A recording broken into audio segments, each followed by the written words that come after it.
Protect your precious daughters from the toxic baddie culture. It does nothing good but robs them of their innocence, pressures them to adopt adult-like behaviors far too soon, and fosters a shallow and superficial mindset in youths.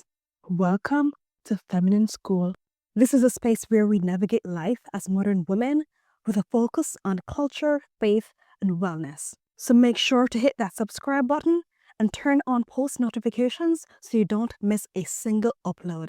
Today, we're diving into a topic that's been on my mind a lot lately. How the baddie culture corrupts the beauty and innocence of teenage girls. This is something I feel super passionate about because it's not just a trend, it's a mindset that's having a huge impact on our kids, especially young girls. Here's what I'll be covering in today's video. We're going to define what the term baddie actually means and uncover the unhealthy aesthetic it promotes. Then, we'll explore how it all started and why it became so popular. Next, we'll discuss how it corrupts the beauty and innocence of children. This part is so important. And finally, I'll share how I'm taking a stance as a future mother. So grab a cup of tea, get comfortable, and let's jump right in. According to Wiktionary, a baddie or bad bitch is an independent, confident, and attractive woman, especially one that is also highly sought after or irresistible. Please keep that definition in mind as we discuss the culture's harmful influence on teens. The baddie culture, as some of you may have observed on social media and around you, summons women to emphasize an empowered, unapologetic, don't give a F, lewd, and glamorized appearance. There's nowhere you can scroll on IG or TikTok without seeing a baddie or wannabe. This is the baddie culture aesthetic that our Gen Zers and Gen Alphas are being compelled to follow. The appearance, full-blown makeup, including perfectly contoured cheekbones and a perfectly defined nose, long lashes, bust-down wigs, perfectly laid side hairs, long and extravagant nails, thoroughly glass shape, slim waist, wide hips, big booty, prominent bust, tightly fitted and revealing attire, designer brand, sultry, exotic pose. What am I missing? The attitude and personality. Unapologetic, sexually empowered, confident, bold, in control, assertive, loud, spouting expletives, proud, self-exalting. The lifestyle is often associated with drinking, partying, hookups, having a strong social media presence, fast life, luxury, fame, and material success. That's the baddie culture aesthetic in a nutshell that millions of modern girls run after. It's undisputably toxic for teens, and I'll tell you why. So keep watching. The baddie culture claims to have originated in the late 90s and early 20s within hip-hop culture, where artists like Lil Kim and Foxy Brown, through their expletive lyrics and exposing fashion, unapologetically embraced their sexuality, body, and talent. By 2010, the term baddie became popularized by former adult entertainers. Soon after, social media platforms like Instagram and TikTok became the perfect visual spaces for tweens, teens, and young adults to watch their favorite baddies showing off their lavish and often exaggerated lifestyles. Some of the top celebrated baddies in the industry include Amber Rose, Black China, Nicki Minaj, Cardi B, Megan Thee Stallion, Sexy Red, and the Kardashians, just to name a few. In the past 5 years, over 50 million results have appeared on Google associated with the baddie archetype, and the search is growing. So apparently, an increasing number of women are interested in becoming a baddie. So now that we got that covered, now let's look into how the baddie culture corrupts the beauty and innocence of children, especially girls. This is where things get really serious. So a woman receives free will from God to live her life as she chooses, bearing the positive or negative consequences of her decisions. I'm not here to condemn women who embrace the baddie lifestyle and aesthetic, even though I personally don't like it. Instead, my aim is to highlight its harmful influence on younger generations and assert how we, as older adults, can take a stance in advocating for and protecting the playfulness, the innocence, and beauty of children. So here are 3 reasons why the Baddie culture is a dangerously corrosive influence on youths. 1. Teens are being pressured to grow up. Kids don't want to be kids anymore. They all want to grow up.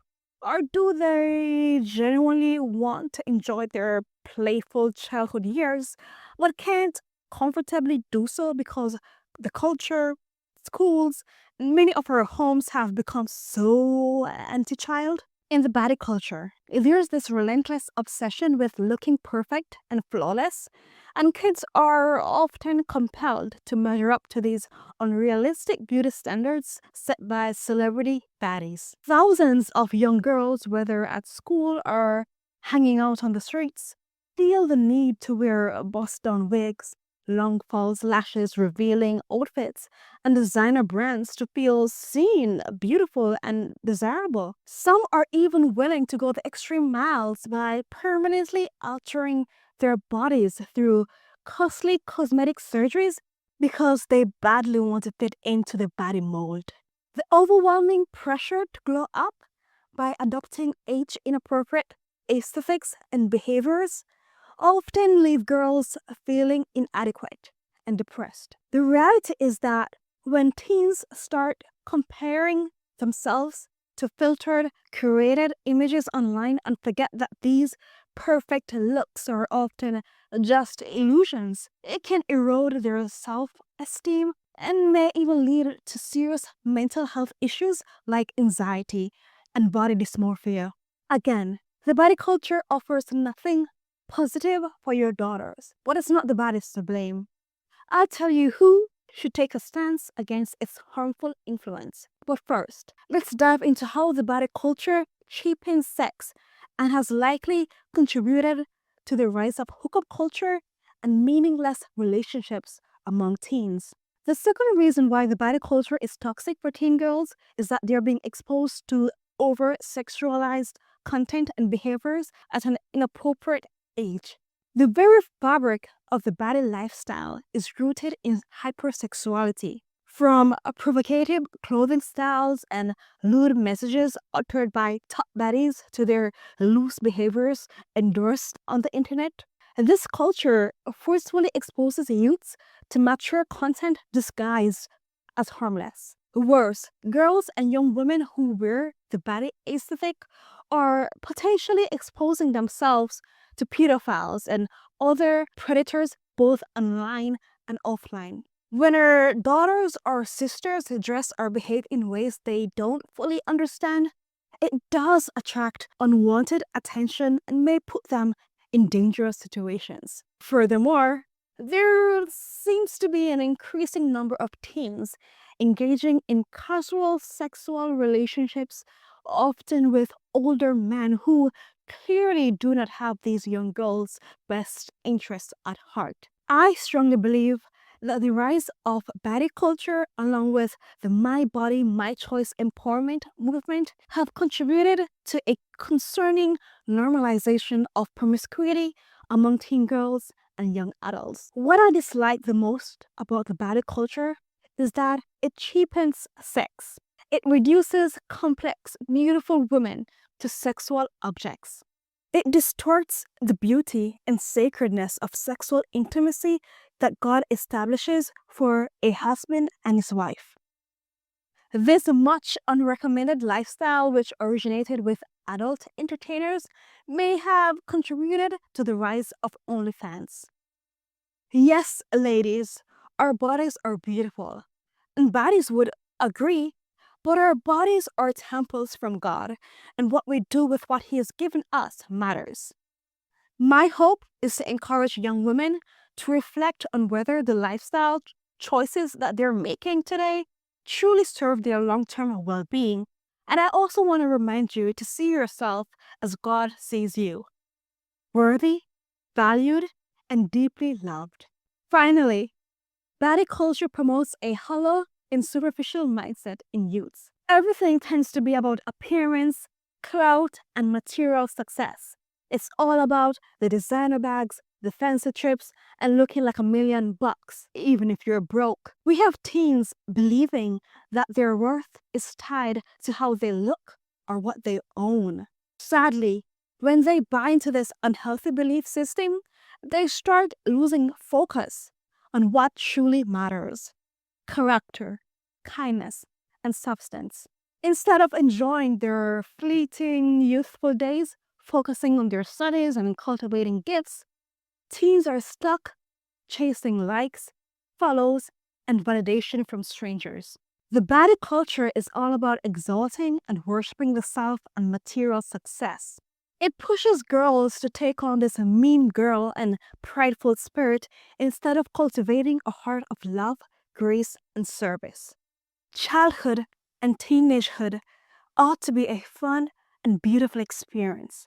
It's for creative imagination, adventure, games, and laughter. There's a natural radiance that comes with a child's or youth's loosely kept natural hair, unpolished nails, age-appropriate clothing, and their energetic yet determined attitude to take on this brutal yet beautiful world. And that phase should be protected at all costs.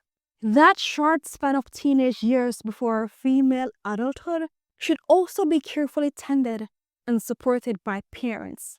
This is the time when your daughters become increasingly aware of their bodies and beauty. This is the time when your daughters are easy to be misled by the culture. This is also the time when they may grapple with insecurities and low self-esteem as they try to measure up to the Baddie aesthetic heavily promoted online. While they might act self-assured and appear to have all the answers, they still need the wisdom and guidance of strong parents. So what can we do about the toxic influence of the Baddie culture on children? Who should take a stance to ensure that their innocence is protected and that they're being steered into the right direction?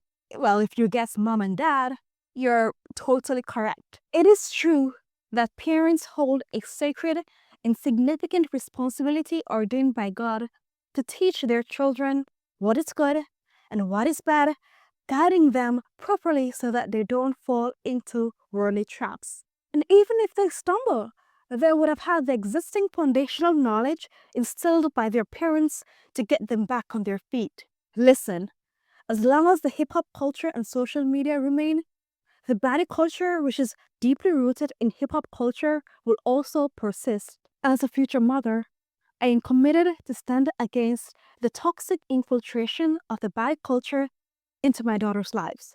Here are 3 key strategies I'm willing to take so that they don't choose this lifestyle as their ultimate victory in life. First, I will teach my daughters to find their true worth in God. Together, we will redefine what it means to be a beautiful and empowered young woman guided by God's truth. Second, I won't allow them to have social media accounts. I see no beneficial or substantial reasons or need for children or teens to be on platforms like Instagram and TikTok, where harmful trends and unrealistic beauty standards are often encouraged. Lastly, I will aim to cultivate a close and open relationship with my daughters so that they feel comfortable sharing their thoughts, desires, opinions, and experiences with me. I strongly believe that a healthy mother and daughter or a healthy father and daughter relationship creates room for meaningful and life-altering conversations. Thank you so much for tuning into this video. I would love to hear your thoughts. What do you think about the Baddie culture? Do you think it's empowering or is it doing more harm than good? Comment below and let's talk. And before you go, don't forget to hit that like button, subscribe to my channel, and share this video with someone who might need to hear this message. Until then, stay anchored, ladies.